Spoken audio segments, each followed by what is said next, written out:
Hola amigos, muy buenas, bienvenidos a un nuevo video para el canal, para Fútbol Freestylers. Comenzamos en este caso con el atractivo de la jornada, el clásico entre River e Independiente disputado en el Monumental, que terminó 1-1. Este encuentro en el que ambos pudieron llegar a la punta si ganaban, pero empataron en un torneo en el que hasta ahora no se han sacado muchas diferencias arriba. Y bueno, en este caso tampoco se dio esa diferencia, esa disparidad entre ambos equipos. Así es, justamente también venían con el condicionante de que tanto Talleres como Lanús, que eran los que estaban arriba con 20 unidades, podían llegar a sacarse alguna diferencia, podían llegar a perder en un partido, y ambos empataron, ambos sumaron un punto, así que quedaron los dos punteros. Y un Independiente que venía con 18 puntos y River con 17, por lo que en caso de ganar cada uno podría subirse a la punta, pero bueno, esto no sucedió y empataron. Y vamos a estar repasando un poco de las claves de este partido, de por qué se dio este empate entre River e Independiente en el Monumental.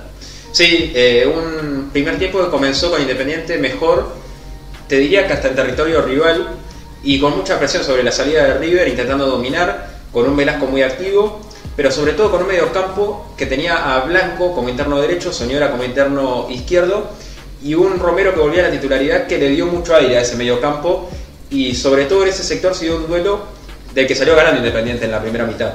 Así es, también recordemos un River bastante diezmado por las bajas que está sufriendo debido a la fecha de eliminatorias. No lo tiene Armani, no lo tiene a Pablo Díaz, a Rojas, a Martínez y a Julián Álvarez tampoco se encuentra en el equipo. Matías Suárez se encuentra con lesión, así que es un River que viene bastante golpeado, con una defensa bastante improvisada entre Peña, Enzo Pérez, que bueno, hoy jugó un poco más adelantado, tuvo un perfil más de 5, podría decirse. Más en su rol habitual, en el cual se lo vio bastante cómodo y aportó bien al funcionamiento del equipo. Sí. Y también Zuculini, que se ve que en la defensa flaquea un poco, está bien que no es su rol, pero bueno, para este partido cumple, hasta ahí cumple. Por otra parte, también recordemos que River estuvo bastante errático en lo que fue en la salida. Sí. También se dio ante la presión de Independiente en los primeros minutos, pero De la Cruz tuvo algunos intentos de contra que pudo llevar de buena forma con Brian Romero, siempre de cara al ataque, de cara al arco. Sí, ¿qué le faltó a River tal vez en esa primera parte? Compañía para ese mediocampo en el que De la Cruz tal vez estaba activo, pero le faltaba compañía, le faltaba gente que pueda jugar a la pelota junto con él. Creo que Enzo Fernández no salió favorecido en su posición de mediocampista como 5 solo, y después cuando Enzo Pérez pasó a ese mediocampo, creo que le dio un poco más de aire, pudo jugar más suelto. Palavecino no anduvo bien, no. De hecho fue el primer cambio que utilizó Gallardo en el partido. Y además Carrascal tuvo un buen pasar revulsivo. Sí. Tuvo bastantes gambetas, bueno, quizás a veces se ve que es propio de Carrascal, que le falta como ese toque. Tira alguna gambeta pero no sabe cuándo entregar bien la pelota. Claro. Pero bueno, eso ya es propio de Carrascal, pero tuvo un buen partido en lo que es en la revolución del equipo. Sí, sobre todo en esa pimienta que necesita River en los últimos metros, tal vez cuando necesita de esa gambeta que le aporte algo distinto a un River que generalmente entra tocando prácticamente hasta abajo del arco, pero creo que le faltaba un poco más de compañía a ese mediocampo que De la Cruz de a poco lideraba, y luego pasó un poco más arriba con el adelantamiento de Enzo Pérez, que ya dejó de ser un líbero para ser un mediocampista más y jugar en su rol, como lo utilizó siempre Marcelo Gallardo. Exacto, y pasamos a la apertura del marcador, que se dio a los 28 minutos de juego, con un Independiente que salía desde el arco con Sosa, y justamente Barreto tomó la pelota en la mitad de la cancha. Sí. Y puso abrió un pelotazo para la izquierda en donde se encontraba Roa, quien enganchó, tiró unas par de gambetas y cambió de frente para Bustos, quien remató de zurda ante Beto Bolonia y pudo poner el 1-0 para abrir el marcador. Sí, un primer gol que creo que tuvo 3 condicionantes clave. La primera, tras una mala salida de Independiente, que parecía que River recuperaba alto, un anticipo de Barreto, que le ganaba prácticamente 2 o 3 hombres de River en la mitad de la cancha. Creo después la gambeta de Velasco, creo que es algo que desniveló en el final prácticamente de la jugada, y el paso al ataque de Bustos, que es un delantero más, es un extremo cuando Independiente ataca, y esto fue el condicionante tal vez que le dio mayor rédito a Independiente en el partido. Terminó en gol justamente de Bustos, y fue un golazo por cómo la construyó Independiente de una mala salida, un gol para el 1-0 en el Monumental, para un Independiente que parecía que estaba mejor parado en cancha. Sí, pero justamente tras el gol el Independiente de Falcioni decidió replegarse, replegar un poco para cuidar el trasfondo y cuidarse de River, que es un equipo que ante la adversidad suele resurgir en estos casos. Tuvo partidos que ha dado vuelta varios partidos en la era Gallardo, obviamente, y justamente pasó esto. Independiente se replegó y el equipo de Gallardo tuvo un poco más de explosión en lo que fue la mitad de la cancha. Sí, y bajó el nivel de Velasco, que tenía hasta allí un juego bastante más que aceptable, te diría. Es más, construyó la jugada del gol. Roa no anduvo muy bien y necesitó mucho más Independiente de actuación en el mediocampo, con la presencia de Domingo Blanco, con un buen Romero, que me pareció que estuvo condicionado un poco con la tarjeta amarilla por esa falta temprana, pero de alguna forma, esa falta contra Carrascal, pero de alguna forma creo que fueron estos dos últimos, Blanco y Romero, los mejores que tuvo Independiente.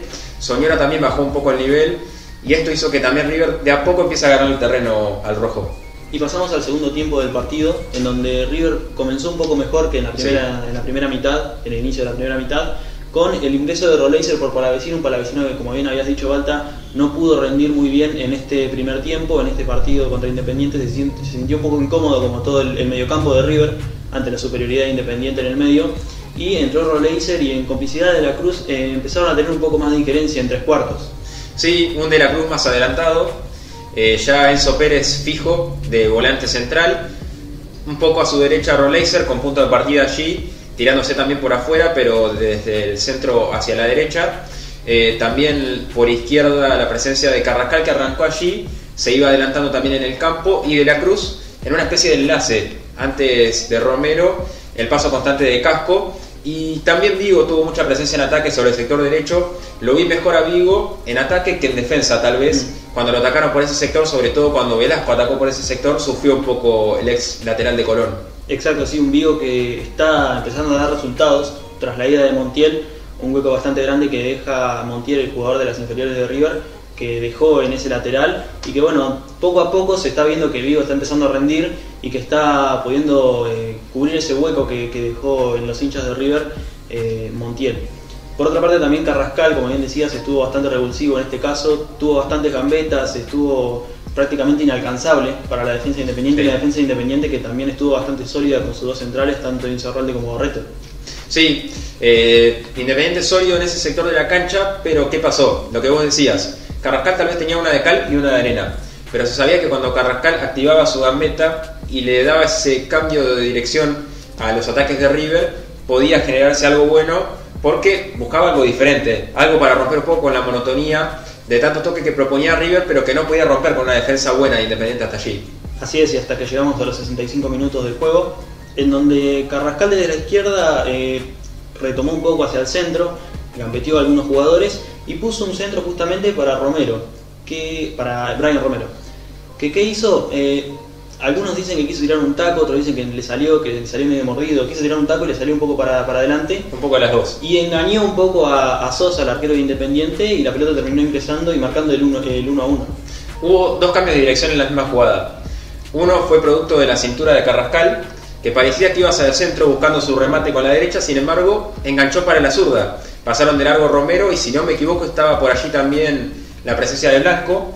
Los dejó en el camino y ya con su zurda buscó un centro raso para la llegada de Romero, que parecía en offside, pero estaba habilitado finalmente por Barreto, que, si no me equivoco, estaba en ese sector. Barreto o Insaurralde, uno de los dos, habilitaba allí y definió improvisando un taco, pero que terminó entrando al primer palo de Sosa, que nada pudo hacer lógicamente, un tiro de muy cerca.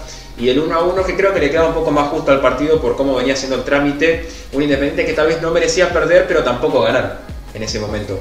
Así es, un Romero que marcó e hizo válida la inexorable ley del ex, como bien se le hace llamar, y justamente tuvo después que salir por una molestia en el aductor y lo reemplazó Federico Girotti, el juvenil que quizás no viene teniendo muchos minutos en el River de Gallardo, por algunas inconexiones quizás con los demás delanteros, por una diferencia de juego que tiene, sí. Pero bueno, ingresó justamente para reemplazar a Brian Romero. Sí, un Romero que lo gritó mucho y salió por precaución únicamente, no creo que sea una lesión grave ni mucho menos, por eso rápidamente lo quitó del equipo Gallardo, pese a que en ese caso culminó una jugada que tal vez él no había tenido mucha injerencia en el juego, pero bueno, estaba allí para definir en el lugar de los hechos, así que bien lo de Romero. Y a partir de allí River, que siguió teniendo la pelota, fue en busca del segundo gol. No encontró muchas conexiones en los últimos metros. Es más, tal vez en alguna ocasión tuvo errores sobre la mitad de la cancha, uno de ellos de Carrascal, que pudo costarle caro si Romero terminaba de otra forma la jugada, Silvio Romero, el goleador, porque no anduvo muy bien hoy el capitán de Independiente de cara a la finalización de los ataques. Un Romero que no se viene quedando tanto en el área, sino que participa un poco más en el juego. Hoy no lo vi tan participativo, pese a que viene haciendo esto en el torneo. Y eso lo sufrió un poco Independiente a la hora de finalizar sus ataques. No encontró ese volumen de juego en los últimos metros y le faltó esa puntada final, que tal vez la consiguió con la entrada de Gastón Togni para reemplazar a Velasco, que también salió con alguna molestia, sobre todo cansancio, desde lo físico el malestar del 10, que anduvo bien en los primeros minutos del primer tiempo, luego bajó al nivel y esto Independiente lo sufrió. Así es, y bueno, hablemos sobre el final del partido, que como bien decías, River tuvo juegos cortos, juegos con pases cortos, para alivianar también un poco la carga que venían sufriendo en los últimos partidos. Y por otra parte, el rojo intentó quizás atacar un poco más de contra, estuvo atacando hasta el último minuto en pos de desempatar el encuentro y quizás aspirar a la punta, pero esto no se pudo dar y el partido en el Monumental terminó 1-1, la repartida de puntos entre el Millonario y el Rojo. Y repasamos, si querés, un poco la tabla de la Liga Profesional y lo que se va a venir, ¿no?, de cara a la siguiente fecha. Talleres se encuentra primero junto con Lanús con 20 unidades, como bien anticipábamos en la apertura del video. Luego lo persigue Independiente con 19, River con 18 y Racing, el otro equipo de Avellaneda, que tras empatar su partido 0-0 conserva 17 puntos. Sí, yo creo que nombraste 5 equipos y los 5 empataron. Puede decirse que fue una fecha en la que ninguno aprovechó las posibilidades que tuvo para despegarse un poco en un torneo muy muy parejo, que le da posibilidades, por ejemplo, a los que vienen de abajo, que tal vez habían arrancado de manera irregular el torneo y ahora tienen buenas chances de poder ascender en la tabla de posiciones, sobre todo también en la pelea para el ingreso a las copas, que está muy pareja también por esto que decíamos, un torneo en el que no logra despegarse un equipo y por eso se empareja también de alguna forma con los equipos que vienen desde abajo. Y de esta forma concluyó parcialmente la 10ª fecha de la Liga Profesional y pasamos a la 11ª fecha, que tiene partidos bastante claves de cara a la definición del torneo en estas próximas fechas.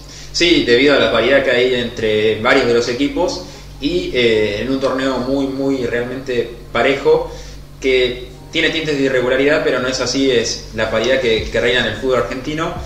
Y River tendrá una dura visita a Rosario para enfrentar a Newell's, que necesita de una vez por todas levantarse, conseguir victorias, así que no va a ser nada fácil para River, pero un buen partido ante Newell's en la próxima jornada. Y el Rojo de Avellaneda tiene una parada importante en el Libertadores de América, porque va a tener que enfrentarse a un rival directo en la tabla general, ni más ni menos que a Lanús, que viene primero empatado con Talleres en la tabla, como bien la repasamos hace unos momentos. Así que una dura parada para el Rojo de Avellaneda en esta fecha entre semana que se está por venir en la Liga Profesional Argentina.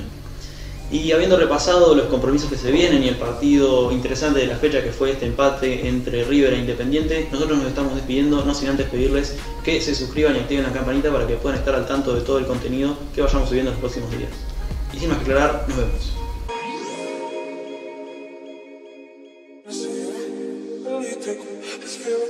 I see you.